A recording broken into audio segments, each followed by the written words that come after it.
Just told that our daughter's brain is covered in tumors. Found this out on the same day that our other daughter passed away 4 years ago. How far can people go for money or views? At what point does it stop being content and start becoming something dangerous? Because chasing attention is one thing, but harming your own child is something else entirely. This story is not about entertainment. It is really, really disturbing.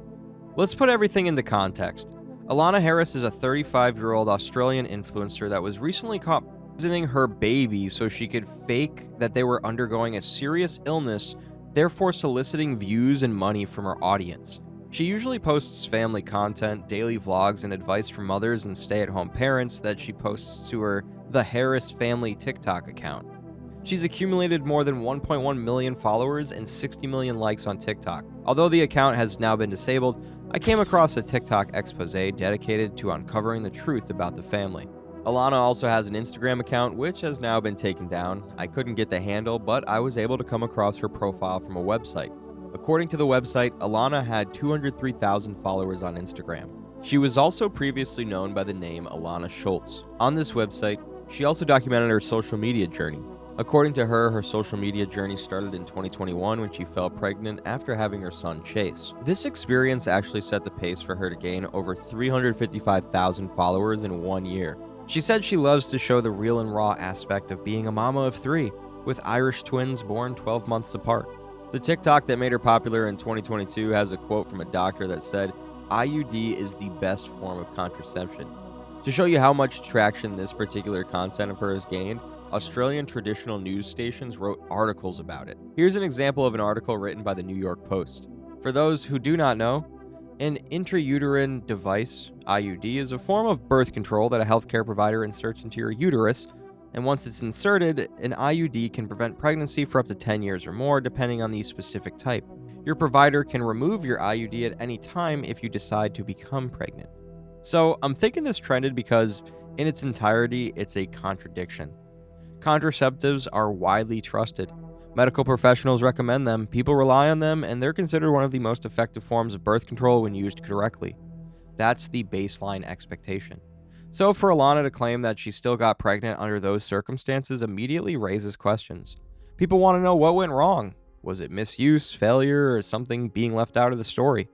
That uncertainty drives attention. Her story simply challenged something people assumed was reliable, and that alone was enough to make it spread. Alana's work history goes back to 2018. On her LinkedIn profile, she worked at Hutton Real Estate in the Greater Brisbane area, and she was the Director of Property Management at Hutton Real Estate.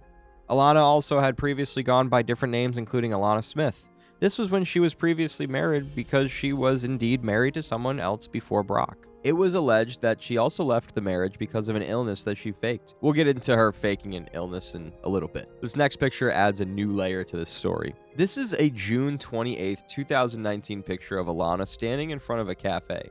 Previous records show that the cafe was owned by her and her ex-husband. They named it Cafe Harmony Queensland, and they served Kai coffee. In these posts, Alana appears as one of the owners, even though her name isn't directly stated.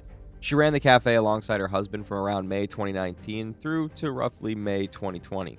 Another image from December 11th, 2019, posted on the cafe's Facebook page, shows her again, this time alone. By May 2020, ownership had shifted. That's when Brock and Alana took over the cafe. Here's a picture of both of them standing in front of the cafe. The whole essence of this background information is to show you that before social media, they already had some form of structure in place. So it is kind of strange when Alana was accused of doing something very, very inhuman. Brock, on his end, was doing FIFO work, so sometimes he spends like 2 weeks away from home and returns back in 2 weeks. For those who don't know, FIFO stands for fly in, fly out, a work arrangement commonly used in industries like mining, oil and gas, and construction. It means employees travel to a remote site for a set roster period, then fly back home for their time off. This system's popular in Australia and other regions where work sites are far from major cities. Although it's reported that at some point Brock had to stop the job for health reasons, in this next post, you can see one of their children in the beautiful cafe, and Brock is even tagged in the picture. As seen in the time of the post, this was in May 2020. Harris also revealed that she and her husband got pregnant on their first date, which in all honesty raises a lot of questions. This is a post from Alana's Facebook account dated May 23rd, 2020, and it says, "This week has been a week from hell, not only for me, but for my partner Broxton. As some of you are aware, I had a mini stroke on Monday." So again, another health-related situation. That led us both feeling hurt and confused. That in itself was a lot for us to comprehend and is still a mystery as to why or how it happened, but to also hear the news that there is a high risk of losing our baby girl had left us, completely broken. That being said, not only are we grieving the potential loss of our girl, but also Dad to say our final goodbye, and it's Broxton's stepdad, who actually sadly did pass. For those who pray, please we ask for you to lift us. Lift up both myself, Brock, and our precious little girl in your prayers. We're trusting in God for some sort of miracle. Please hug your loved ones a little tighter for me today, and you never know if it's going to be their last. Brock was also tagged in this picture, meaning he saw the post or he had an idea that the post existed. For context's sake, the baby scan you saw in the previous picture was a baby Alana eventually lost. Originally, the loss of her first baby was described as a stillbirth, but several people online have suggested that it was a medical termination. She followed up with this post that says, "I always thought it was strange that at 6.5 months pregnant, I had no belly and no signs of being pregnant at all. I will cherish this photo for the rest of my life, as it is the last family photo I have with her still in my belly. We love you so much, baby girl. You will be in our hearts." She also made this post referencing the loss of the child, who she called Lily. The post reads, "Lily, you may only hold our hands for a short time, but you will hold our hearts forever. You are my greatest blessing and biggest accomplishment. I will never go a day without celebrating you, my sweet baby girl. Thank you for making me a mommy. Rest in peace, Lily." The post was made on the 25th of June, 2020. Do not be deceived by the previous heartfelt message, because what she eventually did is the direct opposite of what a loving mother would do to her child. Alana brands herself as a religious person, a Christian to be precise. Alright, for those of you who don't know me, I'm Alana. She attends C3 Powerhouse. I've been coming to C3 Powerhouse for a little while now, and ever since I walked through the front gates, I felt very welcome and instantly at home. I also came across a video of her sharing a testimony in church where she said she had believed in God for many years. I've believed in God for many years, but I went through a season where I made my career and my business the total focus in my life.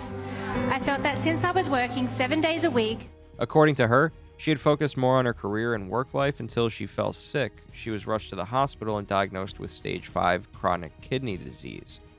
I took myself to the doctors and was instantly rushed in an ambulance to hospital. I was confused and had no idea what was going on, but I was soon diagnosed with stage 5 chronic kidney disease. She was told that she would have to do dialysis while waiting for a kidney transplant. I was told that until they found a match for a kidney transplant, that I would have to do dialysis treatments 3 times a week to keep me alive. She said she turned to God, joined a service unit, and focused on strengthening her faith. During one of the services, a pastor prayed for her, and afterwards she went for another test. According to her, her kidney function improved from 7 to 30%. The next day I went straight to the doctors to get tested and was tested again at hospital the next night. And my kidneys function had raised from 7% to 33%. Please don't get me wrong. I'm not questioning her faith or her testimony. It's just surprising that someone who presents herself as deeply religious would be accused of something as damning as what we're about to talk about. Also, after the allegations, people started questioning everything about her, including this testimony. Let's check the comments section for reactions. After the testimony, she also made this post with this caption. "I wish I could say this needle was for a horse, but unfortunately it's for me. Not just one of those needles, but 2 of them. One for blood in, one for blood out. 3 times a week for approximately 5 hours at a time." Chronic kidney disease has been labeled as a silent killer, as it usually develops over time, with most people not even knowing about the disease until they're in the final stages, like me. But on a very positive note, my kidneys have improved from a very low 7% to function now at being 33%. Thank you, Jesus.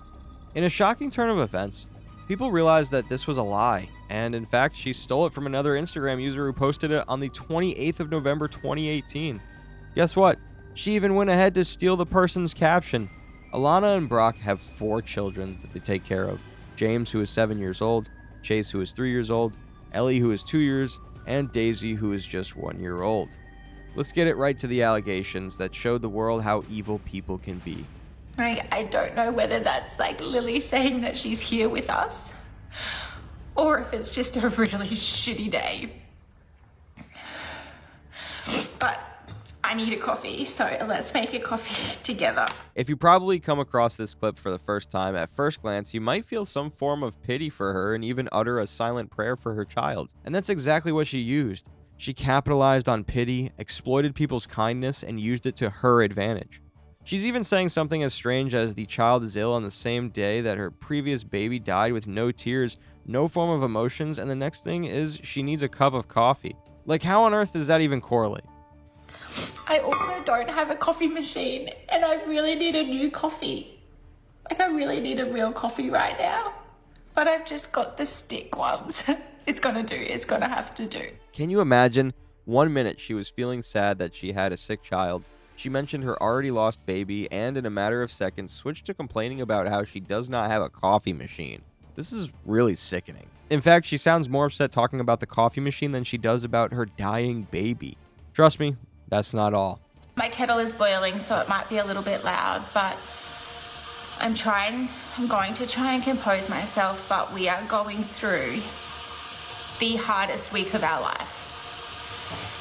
This is beginning to seem like a poorly rehearsed act. And Daisy might need brain surgery in a couple of weeks because she has a massive tumor that's causing a lot of issues. I've known in my heart that Daisy's had something wrong. She has been sleeping for like 18 hours every night, and I've been going to the doctors about her since she was about 6 months old. Let's get into how we know that Alana's faking the whole situation. So, the timeline of Daisy getting diagnosed with tuberous sclerosis complex in June 2024. Alana said it was June 27th, 2024 to align with when she lost her first baby. For those who are new to this is the meaning of tuberous sclerosis complex. It's an uncommon genetic disorder that causes tumors to develop in many parts of the body. These tumors are not cancer. They are called non-cancerous tumors and explained as the overgrowth of cells and tissue that are not expected. Symptoms vary widely depending on where the growths develop and how big they get. The first thing that made it seem like there's some form of truth in this allegations is the fact that her TikTok account has been completely taken down right from the immediate moment that these allegations came up. Surprisingly, there was no defense, rebuttal, or statement from her ends for a case as severe as this. How do you think keeping quiet and taking everything down is the best response or best way to manage this situation? Even in cases where people are guilty, they're still courteous enough to give a statement apologizing for their behaviors and clearing any form of misinformation, but in her case, it was just silence.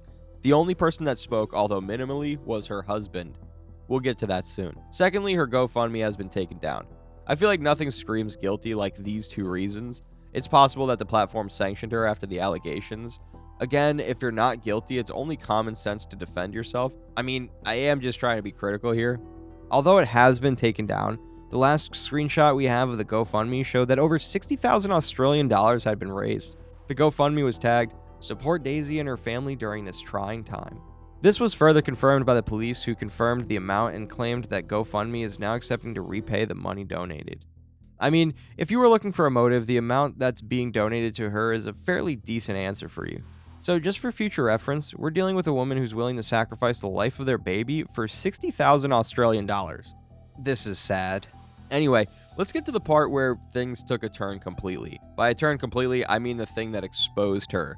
Doctors were operating on this sick baby Daisy, trying to keep her alive. Mind you, Daisy was 1 year old here, but after the surgery they didn't find any signs of tumors.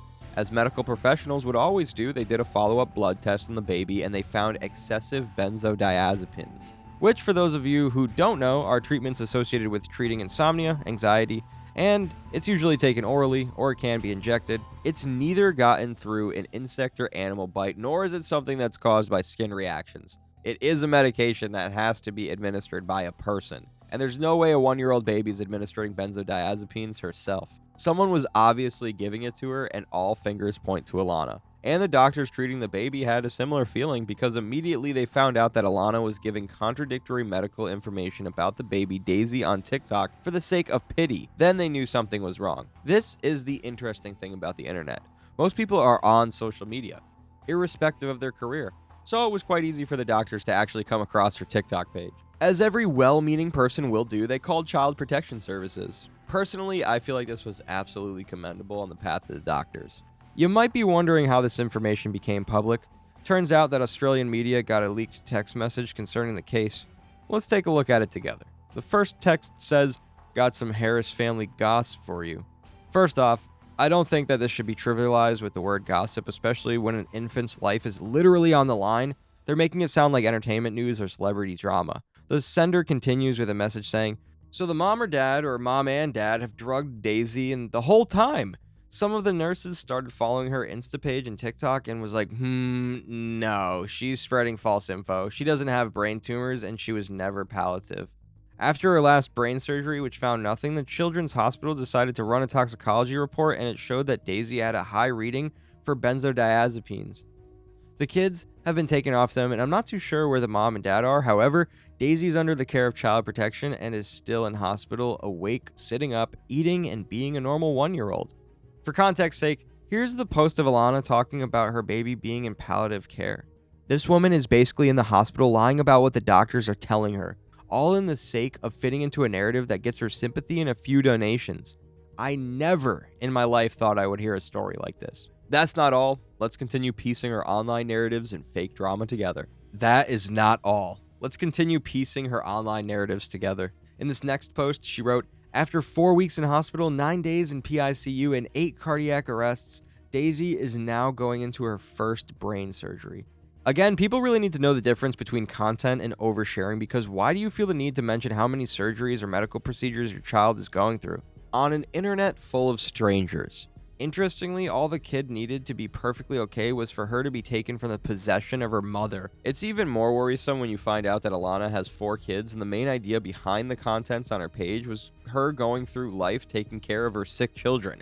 Most of her content evolved around medical journeys, hospital visits, and children illnesses. When I was 16, I woke up during surgery while they were operating on me. I had just gone in for a basic surgery to get my tonsils out, and I ended up in ICU. But I actually had a dream about this last night, and it reminded me of the actual event, and it traumatized me for years. This is exactly what I'm talking about. She's normalized talking about hospital visits to the point that she's talking about it while putting on makeup. Anyways, let's listen to more of her lies. We were just told that our daughter's brain is covered in tumors. My baby girl, she's so little, and she is riddled with tumors. Is it just me, or does she have a way of exaggerating everything?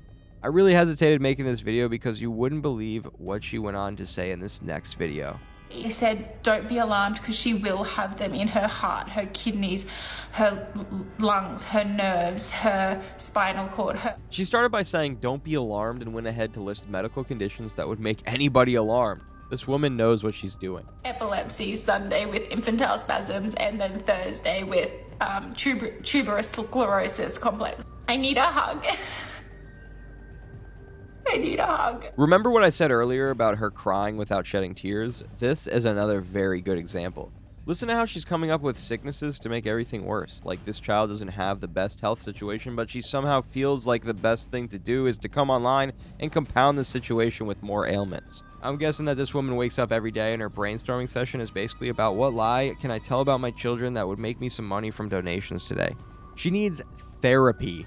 What made this even more disturbing is the fact that she was constantly posting photos of the child on the internet as well without blurring the kid's face. Here's a video of a doctor adding an expert opinion to the whole situation. I suspect that the little girl did in fact have this condition. How you couldn't just make something like that up with no evidence and have a doctor actually perform an invasive intervention. For context, Dr. Katie is an emergency physician based in Melbourne, Australia. I assume that her profession and the fact that she's based in Australia put her in the right position to speak about this, especially when we consider the fact that there might be some local medical laws that are peculiar to Australia. Based on her analysis, I understand that some of the symptoms are true, meaning like I had earlier said, the baby is not in the healthiest state for a child.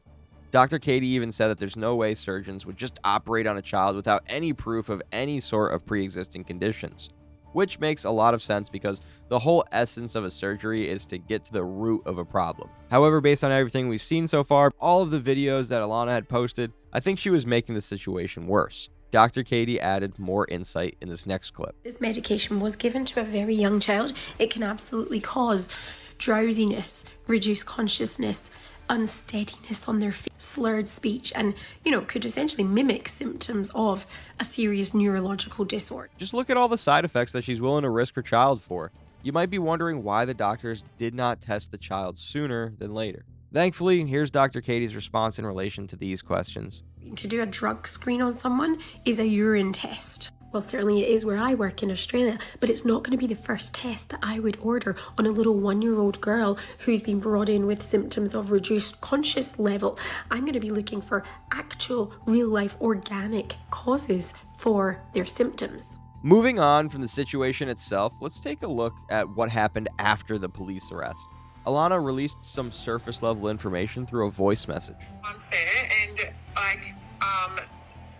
it's getting addressed at the moment with the proper counsel. Is that why you've shut the post down? I can't speak too much. I will get my lawyers to contact you, Bailey. I do really appreciate. Like I said, no relevant information was released. Again, if these allegations are not true, why not release a public statement about it? I find it strange that her best move was to come on an anonymous interview and claim that her lawyers will be reaching out. Also, Ben Brock's response to this situation is saying an entirely different thing. Here's what he posted on his Snapchat story.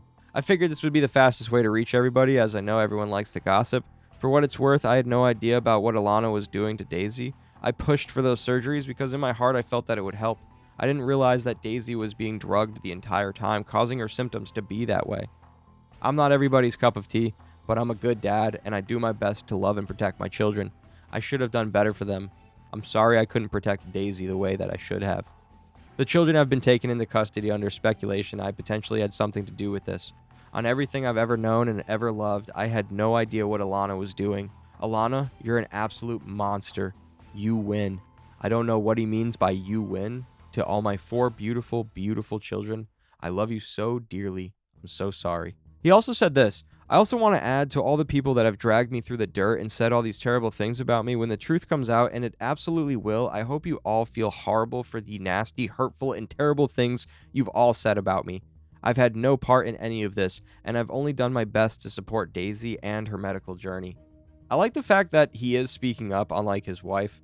He also made this video saying he won't be answering questions about the kids. In the future, I won't be really answering questions about the children or the circumstances behind it and kind of what things are looking like moving forward. People in his comment section were not having it, and that was how they reacted.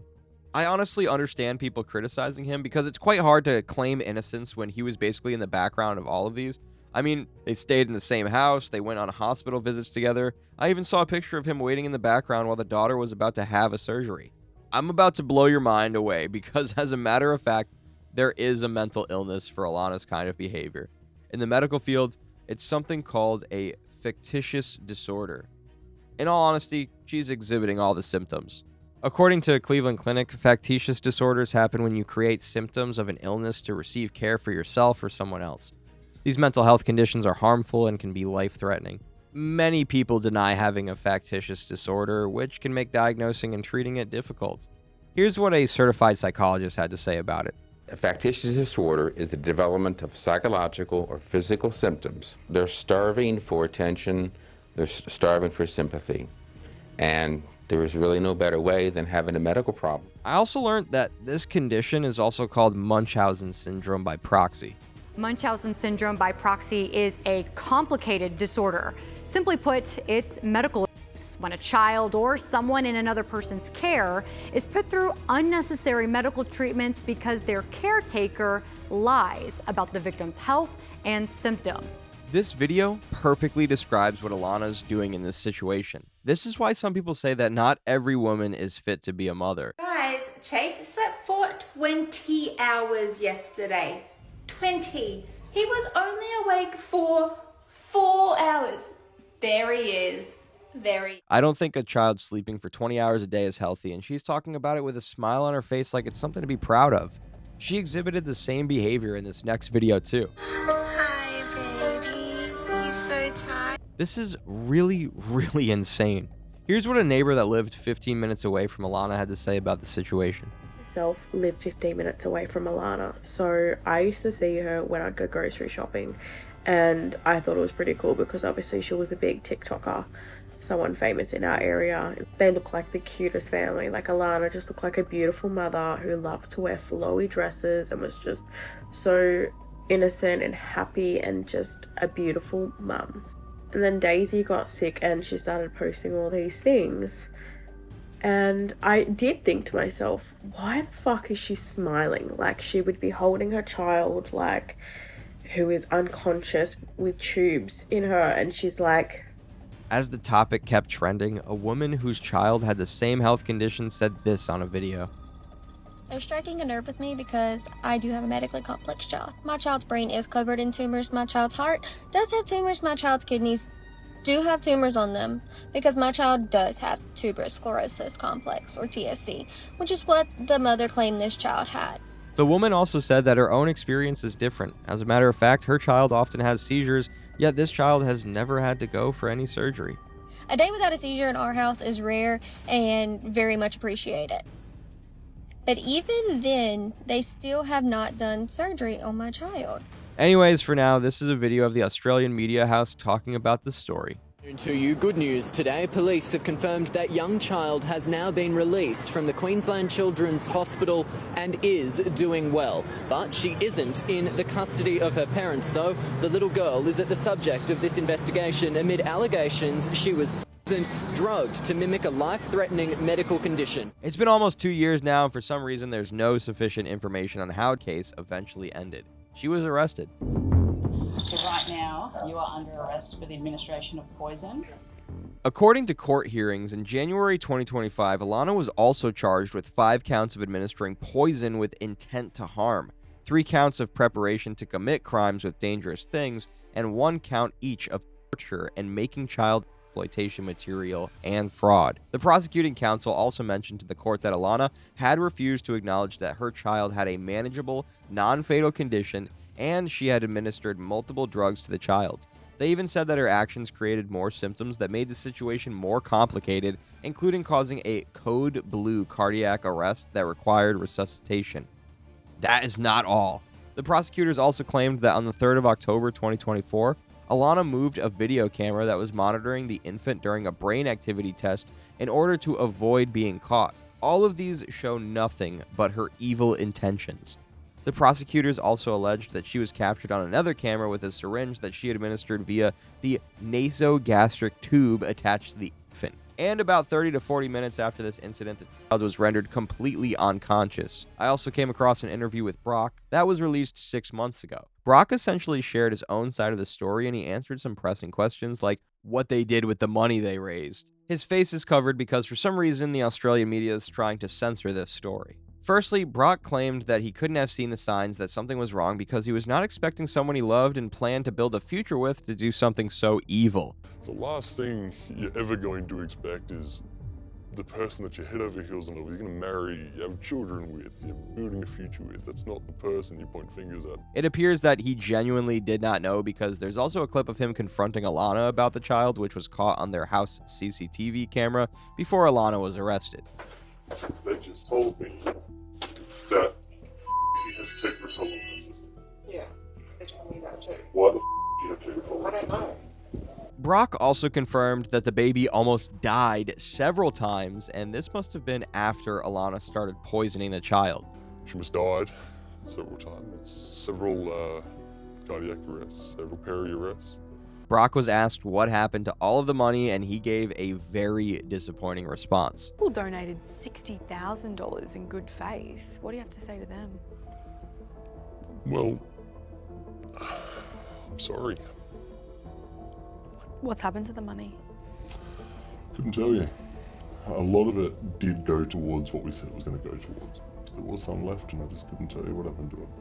I honestly don't feel like they made good use of that money. I understand that the money raised were from donations, but he still needs to be accountable on how the money was spent. If at all, it was spent in a responsible manner. Brock also said he hasn't had access to the kids for over a year now. Now I'm still here, a year on, without being able to put my children to bed and get kisses and cuddles. Brock said he never harmed his daughter in any way, and he was not aware that she was being harmed. Did you ever harm your daughter in any way? No. Were you aware she was being harmed? No. In the end, Brock said the police would not charge him for anything because he wasn't guilty of anything. What have the police said? Lots of wishing. They're not going to charge me because I didn't do anything. I really hope this story is a wake-up call. Not everything you see online is real, and not every story should be taken at face value. When content starts centering around suffering, especially when children are involved, there has to be a line. Because once that line is crossed, it doesn't just stay online. It affects real people, real families, real lives. At the end of the day, this isn't just about views or money, it's about responsibility, and sometimes the price of chasing attention ends up being far worse than anyone expects.